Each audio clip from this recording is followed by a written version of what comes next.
Makin panik, pihak Haris dan Fathia akan kirim surat penghentian penyidikan.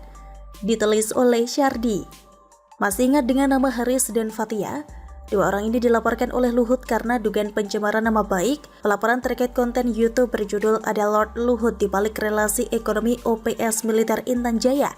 Jenderal Bin juga ada, di mana Haris dan Fathia menjadi pembicara yang membeberkan berbagai dugaan konflik ekonomi di Papua. Haris Azhar sebelumnya mengaku mendapat banyak dukungan dari masyarakat atas konten YouTube tersebut. Menurut pengakuannya, banyak yang melapor kepadanya terkait kesulitan-kesulitan berbisnis jika tidak memiliki relasi dengan penguasa di negeri ini. Luhut sebenarnya sudah mengajukan 3 kali somasi. Luhut merasa kurang puas dengan jawaban yang diberikan Haris dan Fathia. Luhut akhirnya mempolisikan mereka. Haris tidak gentar, bahkan dia siap jika kasus ini berlanjut ke pengadilan. Menurutnya, ada banyak bukti otentik yang akan dia gunakan untuk membela diri. Apakah saya siap pengadilan? Saya siap karena punya rujukan bahan dan bahan yang dibahas punya dokumen-dokumen otentik, kata Haris Azhar. Bahan dan bukti yang dia miliki semakin banyak, karena itu dia siap jika harus melawan dan melakukan laporan balik. Tapi ternyata Haris mencut nyalinya. Logikanya, kalau memang punya bukti otentik, tidak perlu takut dengan laporan dari Luhut. Tidak perlu gentar jika harus bertarung di pengadilan. Ada bukti artinya kemungkinan besar menang. Kemarin, kasus ini sudah naik ke tingkat penyidikan. Memang belum ada yang ditetapkan sebagai tersangka. Apa boleh buat, padahal sebelumnya kepolisian sudah berupaya melakukan mediasi tapi gagal terus karena Haris berulang kali meminta penundaan. Pihak Luhut sudah mengikuti apa yang diikuti Haris Azhar tapi enggak ketemu juga. You see, siapa yang sedang panik kalau melihat kondisi di atas? Panik tapi berusaha tetap tegar bahkan garang. Dan ini yang lebih lucu, Haris dan Fathia akan kirim surat penghentian penyidikan atas kasusnya. Menurut kuasa hukum mereka berdua, belum ditetapkannya seorang pun menjadi tersangka, artinya tidak ada unsur pencemaran nama baik yang dilakukan oleh Haris dan Fathia dalam konten YouTube tersebut. Yang pasti kami akan segera kirim surat penghentian penyidikan kepada kepolisian setelah kami mengetahui kalau yang jadi tersangka adalah Haris Azhar dan Fathia, katanya. Iya, kelihatan jelas dua orang ini sedang dilanda kepanikan hebat. Masa punya bukti kuat tapi minta polisi menghentikan penyidikan? Ibarat kalian punya pasukan kuat dan ngomong yakin bisa menang, tapi saat mau perang malah minta perang dihentikan. Gak logis dan gak nyambung. Itu malah membuktikan kalau mereka yakin bakal kena masalah gawat. Punya bukti ya tinggal buka di pengadilan nanti. Bisa jadi ajang pembuktian siapa yang benar dan salah, siapa yang jujur dan tukang ngibul. Kelihatan sekali kan, mereka ini kebanyakan gaya karena terlalu banyak ngomong. Disomasi tapi jawabannya bertele-tele, dimediasi tapi banyak aja alasannya. Sekarang baru panik tak karuan. Sampai ketemu di pengadilan apaan? Kalau gini aja sudah panik duluan. Setuju aja sih. Pihak Luhut lanjutkan saja. Susah kalau menghadapi orang-orang yang banyak maunya dan terlalu menyombongkan diri dengan ucapannya seolah-olah sudah paling benar. Mungkin mereka awalnya merasa Luhut bisa diintimidasi dengan tudingan seperti yang mereka katakan. Boro-boro panik, Luhut malah nantangin dan laporkan mereka ke polisi. Mereka salah sasaran, targetnya malah menantang balik dan melakukan serangan balasan. Malah yang bikin tudingan yang gemetar sekarang. Tapi percuma saja minta penyidik dihentikan, hanya pihak Luhut yang bisa menghentikannya lewat pencabutan laporan. Kalau pihak Luhut memutuskan lanjut terus, sampai jumpa deh di pengadilan. Kita akan lihat seberapa banyak bukti otentik yang katanya mereka miliki. Kita bisa lihat seberapa besar nyali mereka nantinya. Apakah akan tetap percaya diri seperti saat bilang punya bukti dan dukungan, atau jadi seperti kerupuk kecelup ke air panas? Tapi kalau melihat cara mereka menjawab somasi, mediasi tapi tak hadir, dan minta penyidikan dihentikan, kalian sudah bisa menebak endingnya kan? Ini mirip sinetron yang terlalu mudah ditebak. Bagaimana menurut Anda?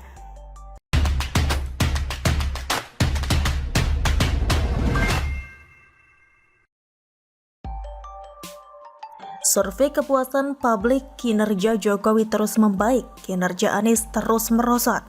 Ditulis oleh Syardi. SMRC kembali merilis hasil survei, salah satunya terkait kinerja presiden.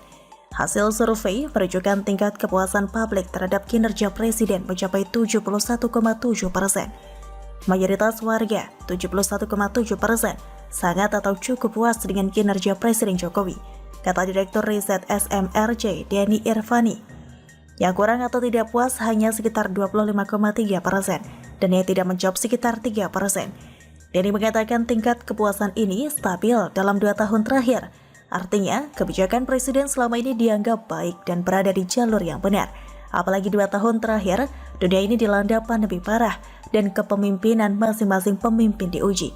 Jokowi berhasil menjadi salah satu yang terbaik. apalagi dalam bidang penanganan COVID-19. Indonesia pernah dinobatkan sebagai yang terbaik dalam menangani pandemi. Di sisi lain, tren kinerja Anies terus menurun sedikit demi sedikit, salah satunya akibat sumber resapan yang banyak bikin masalah. Lembaga Jakarta Research Center atau JRC menyatakan kebijakan pembuatan sumber resapan berdampak terhadap tingkat kepuasan publik kepada Anies yang semakin menurun dari 37,4% menjadi 36%. Yang tidak puas terhadap Anies mencapai 59,6%, sedangkan yang tidak tahu atau tidak menjawab mencapai 4,4%. Direktur Komunikasi JRC, Alfian P. mengatakan sejak Anies menjabat sebagai gubernur, normalisasi sungai untuk mengurangi luapan banjir tidak lagi menjadi prioritas dan diganti dengan pembuatan sumur-sumur resapan di wilayah ibu kota yang menargetkan sebanyak 26.932 titik hingga akhir tahun ini. Di tengah polemik sumur resapan dengan banyaknya keluhan masyarakat, tingkat kepuasan publik terhadap Anies turut amblas, kata Alfian. Pembangunan sumur resapan yang dibangun di badan jalan dinilai oleh publik mengganggu kenyamanan pengguna jalan, apalagi salah satu tutup sumur resapan amblas saat dilintasi mobil politisi PSI Isyana Bagus Oka, sehingga jadi perbincangan panas. Tingkat kepuasan publik terhadap kinerja Anies tidak beranjak dari posisi rendah, sedangkan Jokowi sebaliknya stabil di posisi tinggi. Bisakah kalian membuat kesimpulan dari dua perbandingan tersebut? Ada yang bilang tidak elok membandingkan Jokowi dan Anies. Yang satu permata, yang satu lagi Yunolah. Yang satu irit bicara banyak kerja, yang satu lagi banyak bicara irit bekerja. Yang satu efisien, yang satu sering menghamburkan anggaran untuk hal yang tidak mendesak. Tapi kalau tidak ada perbandingan, kita tidak akan tahu kekuatan dan kelemahan seseorang, kan? Sebenarnya bukan sumber resapan saja yang bikin Anies terpuruk kinerjanya. Ada yang lebih krusial, yaitu rumah DP 0 rupiah yang targetnya dipangkas habis-habisan. Belum lagi target dan syarat yang tidak terjangkau oleh masyarakat menengah ke bawah. Sumber resapan juga dipangkas jumlahnya dari jutaan menjadi puluhan ribu saja. Belum lagi Formula E yang memakan anggaran jumbo. Kalau kita sudah sadar akan kapabilitas dan kinerja Anies sejak jauh-jauh hari, ada yang baru sadar sekarang dan menyesal gigit kuku. Maka untuk gubernur yang katanya santun, berpihak pada rakyat kecil dan seiman, silakan datangi panitia yang mengobarkan nasi memilih pemimpin seiman dan silakan minta sertifikat surga. Dan ini seakan mengingatkan kita akan ucapan Giring PSI yang mengatakan Indonesia akan suram jika dipimpin oleh orang yang pernah dipecah Jokowi. Dalam arti luas, orang-orang yang tidak berkompeten atau yang hanya kelihatan pintar dari kulit luarnya, ini adalah fakta dan bisa dibuktikan. Jokowi memang bukan presiden sempurna, ada beberapa kekurangan, banyak